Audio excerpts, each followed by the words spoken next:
Could this be America's most underrated city? Our family has visited some of America's most famous cities this year, but we wanted to make sure that we also had a chance to explore some of the lesser known cities around the country. It's our very first time in Minneapolis, Minnesota, and this city has really surprised us. In this video, we'll take you through some of the reasons we think Minneapolis should be on your list. Whether you love art, food, music, shopping, luxury hotels, or theme parks, you'll find something in Minneapolis that lights you up. And be sure to watch till the end to find out about the crazy challenge that our family did while we were here.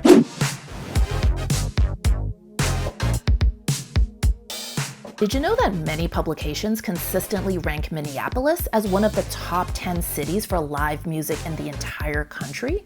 As far back as the 1950s and 60s, it became known for a vibrant music scene, and it's currently a major Midwestern hub for hip-hop and indie rock acts. But of course, the most famous son of Minneapolis music is Prince. And if you're a Prince fan, there's one place you absolutely have to visit in Minneapolis: Paisley Park. Hey, so we just got done visiting Paisley Park, and this is a reason alone to come to Minneapolis. We're not even like such intense Prince fans. I think we're pretty casual fans, but this was an amazing look at his life, at his legacy. So if you're not familiar, Paisley Park is really the headquarters, I guess, for Prince's creativity. It was like offices, recording studios. He also lived here part-time. Nowadays, it's actually open to the public. It's essentially been turned into a museum, and there's different tours that you can do. Now, they're extremely strict with no recording and no photos during the tour. You have to turn off your phones. They lock them up with these little pouches. You don't get them back until the end of the tour. At the very end, we were able to film some stuff. But the tour itself is so fascinating. You get to see his recording studios. There's this one room that had like 300 pairs of his custom-made shoes. And it's amazing because that was only like one tiny part of his collection. There's a video that plays with the guys that made his shoes. One of the guys was like, I think I alone made at least 3,000 pairs for him.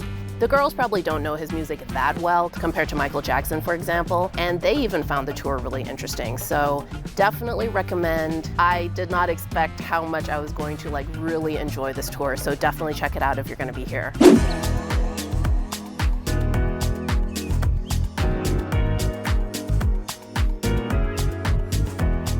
Before coming here, I wouldn't have pegged Minneapolis as having a big visual art scene.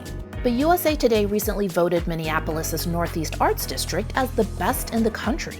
There are some amazing galleries and museums in the city, but if you prefer a non-traditional way to enjoy art, you have to check out the Immersive Van Gogh exhibit at Lighthouse Minneapolis. So we just finished here at the Van Gogh exhibit here in Minneapolis. It's really cool, it's very interactive. So if you're not really into traditional art museums, this is a good alternative. It's like art on the walls, the ceilings, it's all over the place. It's really nice. It was exhilarating. It was fun. I like the cushions that we sat on. We got them for the free. Yeah, we got to keep them. For the free. And you can hold them too, like. So if you're in traffic or a hurricane, won't release your grip because you got these.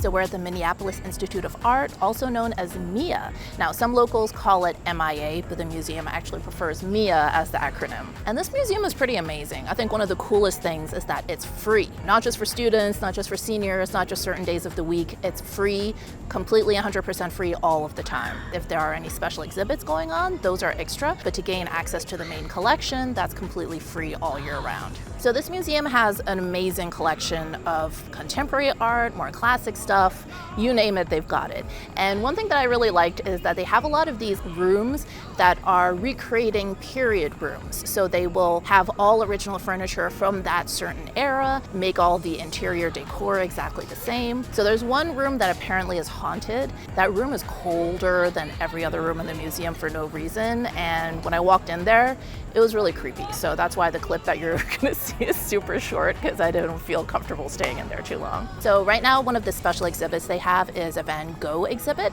And it was really cool to see that because yesterday we had just gone to the Van Gogh sort of 3D projection art installation thing. So it was actually fun to see the paintings for real this time. And one of the paintings was actually one of the ones that was featured in the exhibit, which was nice. One thing I appreciated about this museum is that they're very creative with the way that they display things. Like for example, there's one room that was recently renovated, and instead of having the standard like white gallery walls, they actually painted all of the walls blue. And it really works well with the particular like South Asian art that's being exhibited there. And then also there's this one room where it's all portraits, and they're all hung side by side without the little tags next to them. So they kind of look like a cohesive collection, even though they're all different styles, different periods. It's just a really interesting way that they exhibited that. You do find the little tags with the details of the paintings, but they're all in one corner. And it really makes you focus on the pieces themselves. So definitely check out that room if you're gonna come here.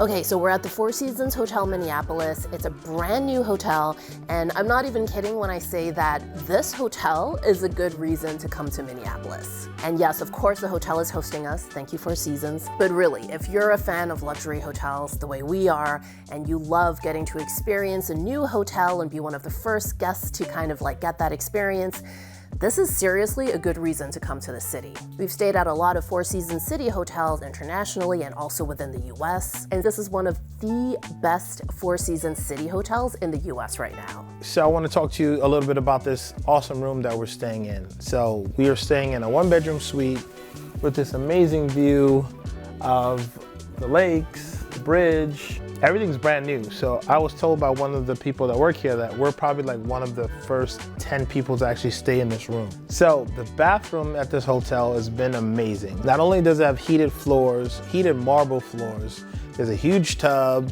there's dual head showers, and you have this view while you're showering, which is amazing. The dining is incredible. The signature restaurant here is called Mara, and we've had breakfast there daily. The dinner is also amazing. We also loved Riva, which is on the rooftop, and it's overlooking the pool. If you like kind of an outdoors Mediterranean vibe, that's a really nice place, especially for lunch. And overall, this hotel is just spectacular. I mean, the hard product is amazing. The decor is gorgeous.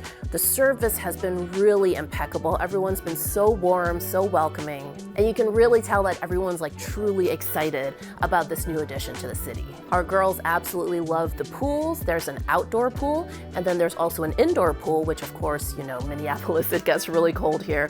So that's really smart. And in a lot of hotels, the indoor pool is kind of a bit of an afterthought, or it's not as nice as the outdoor pool. But here is the opposite. I mean, the indoor pool is stunning. It's such a beautiful, serene space, and our girls had such a ball playing there. By the way, our family is visiting 22 cities in 2022, and Minneapolis is the 17th one we visited so far. Be sure to subscribe so you don't miss out on the next city we'll be visiting.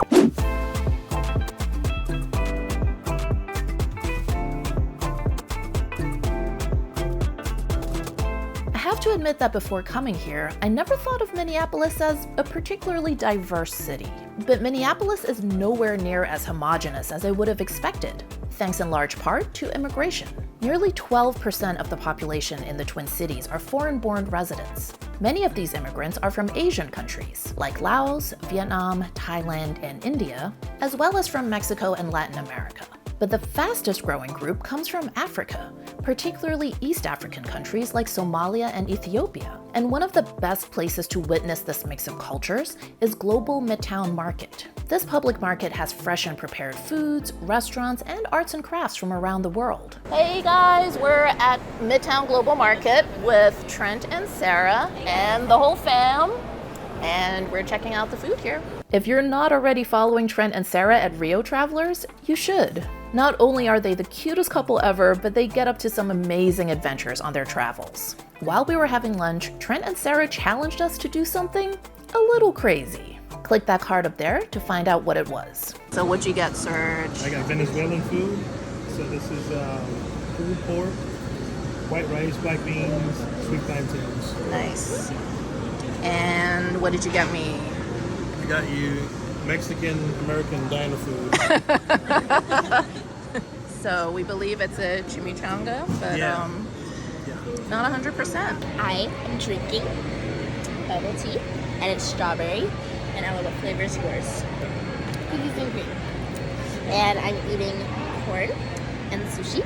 And Ella's eating corn and tacos and rice. And what are you guys eating? Got some pad thai here. It's really good. Yep.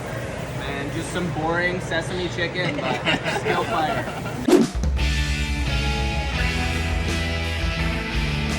Speaking of food though, we couldn't come to Minneapolis and not try one of its classic dishes. Okay, we're at Matt's Bar right now, and this is supposedly the home of the Juicy Lucy, supposedly the inventor, I should say.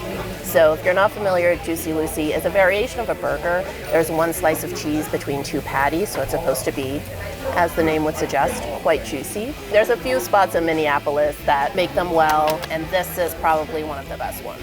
The local beer here is called Grain Belt Premium. There's actually a big sign right by one of the bridges here. Our server said that's his grandpa's favorite beer, so that kind of gives you a vibe. But we decided to try it so we can get the full Twin Cities Minneapolis experience. Let's see how juicy Lucy is.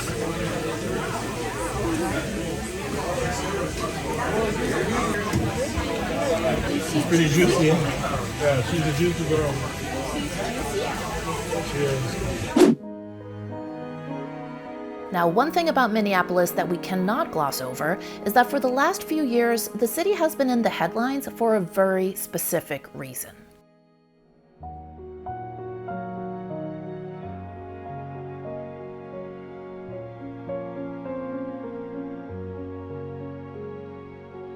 We couldn't come to Minneapolis without coming to sort of the birthplace of the whole BLM movement.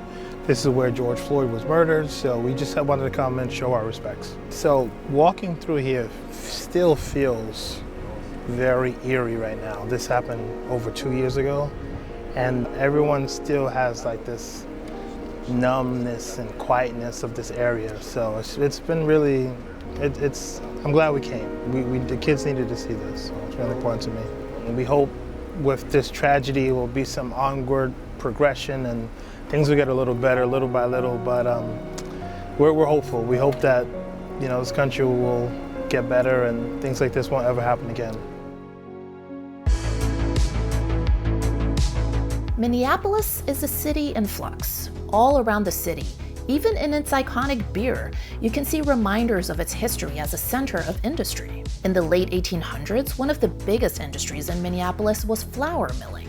But after World War I, the milling industry began to decline. As the industry moved out of Minneapolis, the old mills fell into disuse. Today, at the riverfront, many of these historic buildings have been developed for new uses. For example, the Washburn A Mill is now home to the Mill City Museum. And this entire area has been revitalized as a destination where locals and visitors can enjoy walking and biking trails, dining, live music, and theater. Minneapolis really surprised us. We came to this trip without a lot of expectations, but found a city with a vibrant music scene, culinary offerings from so many different cultures, and some pretty incredible places to enjoy art. Click that video right there if you want to watch us take on Trent and Sarah's challenge to spend 24 hours in Mall of America, which happens to be right outside Minneapolis. Thanks for watching, and we'll see you in the next video.